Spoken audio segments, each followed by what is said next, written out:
Hello, welcome to graceful flavours. நம்ம இன்னைக்கு பார்க்க போகிறது பனானா கேக். இதுக்கு தேவையான பொருட்கள் என்னென்னு பார்ப்போம். ஃபஸ்ட்டு ட்ரை இன்க்ரீடியன்ட்ஸ் பார்ப்போம். 1 கப்பு மைதா, 3/4 teaspoon baking powder, 1/4 teaspoon baking soda, ஒரு பிஞ்சு சால்ட்டு. இது அவ்வளவும் அரிப்பில் வச்சு 2-3 தடவை அரைச்சி வச்சுக்கிடணும். ஏதாவது கட்டி இருந்தால் போகிறதுக்கும் நல்லா மிக்ஸ் ஆகுறதுக்காகவும். அடுத்தது 1 கப்பு பவுடர் சுகர் எடுத்துக்கணும். சீனி எடுத்து பொடிச்சு 1 கப்பு வர அளவுக்கு எடுத்து வச்சுக்கிடணும். 2 முட்டை, இது ஒயிட் தனியாக எல்லோ தனியாக எடுக்கணும். அடுத்தது 2 பனானா எடுத்துக்கணும். இதுக்கு ரோபஸ்டா வாழைப்பழம் தான் எடுக்கணும். அதான் டேஸ்ட்டாக இருக்கும். நல்லா பனானா கேக்குக்கு அதான் நல்லாயிருக்கும். 50 gram butter, 1 teaspoon vanilla essence. First ஒரு முட்டையை எடுத்து ஒயிட் தனியாக எல்லோ தனியாக எடுக்கணும். ஒயிட்டை தான் நம்ம ஃபஸ்ட்டு பீட் பண்ண போகிறோம். எல்லோ கொஞ்சமுமே மிக்ஸ் ஆகி வந்துடக்கூடாது. கவனமாக எடுக்கணும். எடுத்து எல்லோவை தனியாக ஒரு பாத்திரத்தில் எடுத்து வச்சு அதை பீட் பண்ணிவிட்டு அதுக்கு கூட இந்த வெனிலா எசன்ஸ் 1 டீஸ்பூன் நம்ம எடுத்து வச்சுருக்குறோம்ல அதை அந்த எல்லோவுக்கு கூட தான் ஊற்றணும். எதுக்காகனா முட்டையோட ஸ்மெல் கேக்கில் வராமல் இருக்கிறதுக்காக. அந்த எல்லோவை பீட் பண்ணிவிட்டு இந்த வெனிலா எசன்ஸையும் ஊற்றி பீட் பண்ணி தனியாக எடுத்து வச்சுக்கலாம். சால்ட்டு இதில் போட்டாலும் ஓகே தான். அதுவும் அந்த முட்டையோட ஸ்மெல்லை எடுக்கும். நம்ம ஒரு பிஞ்சு சால்ட்டு போடுவோம்ல, ட்ரை இன்க்ரீடியன்ஸில் போட்டிருக்கிறோம். அதுவும் இதில் போட்டால் அந்த முட்டையோட ஸ்மெல்லை உப்பு எடுக்கும். ஃபஸ்ட்டு நம்ம எடுத்து வச்சுருக்கிற அந்த எக் ஒயிட்டை பீட் பண்ணணும். ஃபஸ்ட்டு ஸ்லோ ஸ்பீடில் நம்ம பீட்டரில் ஒன்று இருக்கும்ல, அந்த ஸ்பீடு வச்சு பீட் பண்ணணும். பீட் பண்ணி நல்லா அந்த இது நுர வர்ற மாதிரி வந்ததுக்கப்புறமா நம்ம 1 கப்பு சுகர் எடுத்து வச்சுருக்குறோம்ல, அதில் 1/2 கப்பு சுகரை இதில் போடணும். நம்ம எடுத்து வச்சுருக்கிற 1 கப்பு சுகரில் 1/2 கப்பு சுகரை ஒவ்வொரு ஸ்பூனாக போட்டு பீட் பண்ணிகிட்டே இருக்கணும். பீட் பண்ணிவிட்டு இந்த சுகர் 1/2 கப்பு சுகரை போட்டு முடித்த உடனே நல்லா ஸ்பீடாக பீட் பண்ணணும். மீதி 1/2 கப்பை தனியாக எடுத்து வச்சுக்கிடணும். இப்போ நம்ம கொஞ்சம் பீட் பண்ணி வச்சுருக்கிற எக் ஒயிட்டையும் சுகரையும் நல்லா பீட் பண்ணணும். இப்போ நம்ம ஸ்பீடு கூட்டிக்கிடலாம். 3rd speed வச்சுக்கிடலாம். வச்சுட்டு நல்லா பீட் பண்ணி இது நம்ம விப்பிங் க்ரீம் ரெடி பண்ணுவோம்ல, அந்த அளவுக்கு எடுக்கணும்.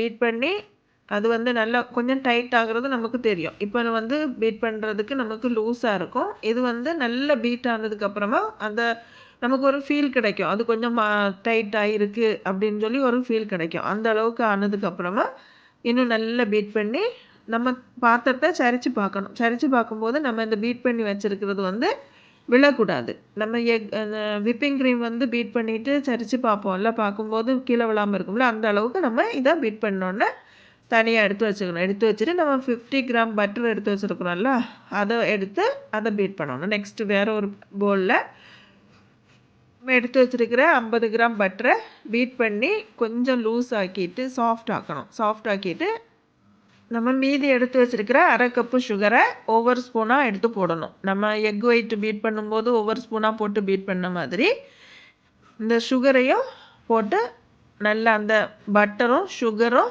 மிக்ஸ் ஆகுற மாதிரி மிக்ஸ் ஆகி இந்த சுகர் எங்கேயாவது கொஞ்சம் சின்ன இது இருந்தால் கூட அதெல்லாம் மெல்ட் ஆகுற மாதிரி பட்டரோட சேர்ந்து மெல்ட் ஆகுற மாதிரி பீட் பண்ணணும். பீட் பண்ணதுக்கு அப்புறமா நம்ம பீட் பண்ணி வச்சுருக்கிற மஞ்சள் கரு அந்த எக் யோக் நம்ம பீட் பண்ணி வச்சுருக்குறோம்ல, அதை எடுத்து ஊற்றணும். ஊற்றி அந்த மஞ்சள் கருவும் பட்டரும் நல்லா மிக்ஸ் ஆகுற மாதிரி ஒரு 2-3 நிமிஷம் பீட் பண்ணணும். பீட் பண்ணிவிட்டு நம்ம மேஷ் பண்ணி வச்சுருக்கிற பனானாவை எடுத்து போட்டு அதையும் பீட் பண்ணணும். இந்த பனானா போடும்போது இன்னும் கொஞ்சம் திருன்னு அதாவது தெரிஞ்சது மாதிரி அப்படி ஆகும். பயப்பட வேண்டாம். அது நம்ம லாஸ்ட்டு ஃபைனலில் இது கொஞ்சம் ஒரு 2-3 நிமிஷம் இதை பீட் பண்ணதுக்கப்புறமா அது நார்மல் ஆயிரும். 2-3 நிமிஷம் பீட் பண்ணணும். பீட் பண்ணிவிட்டு ரொம்ப பீட் பண்ணக்கூடாது. 2-3 நிமிஷத்துக்கு மேலே பீட் பண்ணால் இதெல்லாம் திரும்ப அமுங்க ஆரம்பிச்சிடும். அப்போ அந்த சாஃப்ட்னஸ் போயிடும் கேக்கோட. அதனால பீட் பண்ணுறதும் சரி, மைதா போட்டு பீட் பண்ணும்போதும் சரி சாஃப்டாக செய்யணும். இப்போ இதுக்கப்புறமா நம்ம ஓவனை ப்ரீஹீட் பண்ணி வைக்கணும். ஓவன் நம்ம 180 டிகிரியில் 10 மினிட்ஸ் ப்ரீஹீட் பண்ணணும். ப்ரீஹீட் பண்ண வச்சுட்டு குக்கரில் வைக்கிறவங்க குக்கரை ஹீட் பண்ண வைக்கணும் அடுப்பில். அதுக்கப்புறம் நம்ம இந்த மைதாவையும் நம்ம இப்போ பீட் பண்ணிகிட்டு இருந்த இந்த பட்டர் அதையும் நம்ம ஆல்ரெடி பீட் பண்ணி வச்சிருக்கிற எக் ஒயிட்டையும் மிக்ஸ் பண்ணணும். இது எப்படின்னா, இந்த பனானா எல்லாம் பீட் பண்ணி வச்சிருக்கிறோம்ல, அதுக்கு கூட இந்த மைதாவை 2 ஸ்பூன் போட்டு கட் அண்ட் ஃபோல்டு மெத்தடில் சாஃப்டாக வந்து பண்ணணும். ரொம்ப அமுக்கிடக்கூடாது, சாஃப்டாக பண்ணணும். அதை கொஞ்சம் மிக்ஸ் பண்ணிவிட்டு அதுக்கப்புறம் எக் ஒயிட் பீட் பண்ணி வச்சுருக்கிறத எடுத்து போடணும். 2 ஸ்பூன் 2 ஸ்பூன் போட்டு அதையும் கட் அண்ட் ஃபோல்ட் மெத்தடில் மிக்ஸ் பண்ணணும். இதே மாதிரி அடுத்தது மைதாவை போடணும், அடுத்தது 2 ஸ்பூன், அடுத்தது 2 ஸ்பூன் வந்து எக் ஒயிட்டை போடணும். அப்படி போட்டு ரெண்டையும் மாறி மாறி போட்டு கட் அண்ட் ஃபோல்ட் மெத்தடில் எல்லாமே எல்லா இன்க்ரீடியன்ஸும் ஒன்றா சேர்ற மாதிரி நம்ம மிக்ஸ் பண்ணி எடுக்கணும். அந்த நம்ம ரொம்ப அமுங்காமல் சாஃப்டாக பண்ணுறதுல கவனமாக இருக்கணும். அமுக்கிட்டோம்னா இந்த நம்ம பீட் பண்ணி சாஃப்டாக பீட் பண்ணி வச்சு பொங்க வச்சு வச்சுருக்குறோம்ல, அது எல்லாமே அமுங்கி கேக்கு வந்து கட்டி ஆயிரும். கேக்கு வந்து கட்டியாகாமல் இருக்கிறதுக்கு தான் சாஃப்டாக பீட் பண்ணணும். ஒன்னே கிளாக் வைஸ் இல்லைன்னா ஆன்டி கிளாக் வைஸ் எதில் வந்து நம்ம செய்கிறோமோ அதே பக்கமாக தான் செய்யணும். திருப்பி செய்யக்கூடாது. இடது சைடு ஒருக்கா வலது சைடு ஒருக்கா அப்படி பண்ணக்கூடாது. அதுக்கப்புறம் நான் கேக் டின்னில் ஊற்றி நம்ம ஓவனில் வைக்க வேண்டியது தான். இது வந்து நான் 8 இன்ச்சு டின் எடுத்துருக்கிறேன்.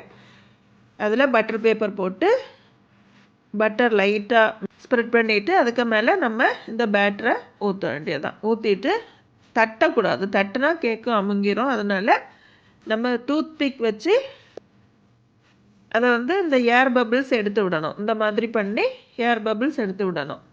ஏர் பபிள்ஸ் போகிறதுக்காக சிலவங்க வந்து கேக் டின்னா தட்டுவாங்க. அது வந்து ஃப்ளஃபி ஆகாமல் கேக் வந்து ஹார்ட் ஆயிரும். நானும் என்னோடய எக்ஸ்பீரியன்ஸில் தான் சொல்கிறேன். நான் முன்னாடி அதெல்லாம் ஃபஸ்ட் எல்லாம் செய்யும்போது கேக் டின்னா தட்ட தான் செய்தேன். அதுக்கப்புறமா தான் ஒவ்வொரு கேக்காக செய்து தான் எக்ஸ்பீரியன்ஸ் ஆகி தான் இப்போ வந்து தட்டாமல் இந்த மாதிரி டூத் பிக் வச்சு செய்யும்போது கரெக்டாக வரும். அதுக்கப்புறம் நம்ம பேட்டரை உள்ளே வச்சுட்டு ப்ரீ ஹீட் ஆல்ரெடி பண்ணியிருக்கிறோம் 10 மினிட்ஸ். அதே 180 டிகிரியில் 30 மினிட்ஸ் வந்து நம்ம கேக்கை பேக் பண்ணி எடுக்கணும்.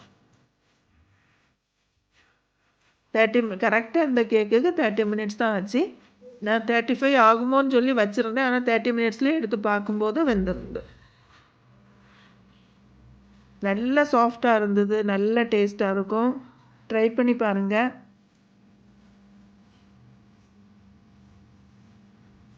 அப்படியே நம்ம கொஞ்சம் ஆறுனதுக்கு அப்புறமா தனியாக எடுத்து வச்சு பேப்பரை ரிமூவ் பண்ணிவிட்டு நல்லா ஆற வைக்கணும். ஆற வச்சுட்டு அதுக்கப்புறமா தான் நல்லா ஆறுனதுக்கப்புறமா தான் கட் பண்ணணும்.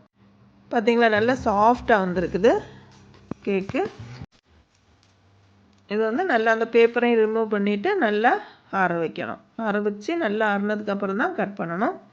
இது வந்து இன்றைக்கி நம்ம பனானா கேக்கை பொறுத்த வரைக்கும் இன்றைக்கி செய்து நாளைக்கு சாப்பிடும்போது நல்ல டேஸ்ட்டாக இருக்கும். செஞ்ச உடனே நம்ம சாப்பிடும்போது கொஞ்சம் வந்து எக்கு ஸ்மெல் அடிக்கிற மாதிரி இருக்கும். ஆனால் அடுத்த நாள் காலையில் அதுக்கு அடுத்த நாளெல்லாம் இந்த கேக் வந்து 2-3 நாள் இருக்க டேஸ்ட்டு நல்லா கொடுக்கும். நல்ல டேஸ்ட்டாக இருக்கும். வைக்க டேஸ்ட்டு கூடிகிட்டே இருக்கும். அதுக்கப்புறம் நம்ம ஆறுனதுக்கப்புறமா நம்ம விருப்பப்பட்ட ஷேப்பில் கட் பண்ணிக்கிடலாம். நான் வந்து கடையில் இருக்கிற மாதிரி கட் பண்ணேன். பாருங்க, நல்லா சாஃப்டாக இருக்குது. பிள்ளைங்களுக்கெல்லாம் ஈவினிங் ஸ்நாக்ஸுக்கு ரெடி பண்ணி வைக்கலாம். ஸ்கூலுக்கு ஸ்நாக்ஸாக கொடுத்து விடலாம். இன்னைக்கு கிறிஸ்மஸ் வரும்போது அந்த டைமில் ட்ரை பண்ணி ஃப்ரெண்ட்ஸுக்கெல்லாம் கொடுக்குறதுக்கும் நல்ல யூஸ்ஃபுல்லாக இருக்கும். ட்ரை பண்ணி பார்த்துட்டு எப்படி இருந்ததுன்னு கமெண்ட் பண்ணுங்கள். சப்ஸ்கிரைப் பண்ணிக்கோங்க. தேங்க்யூ.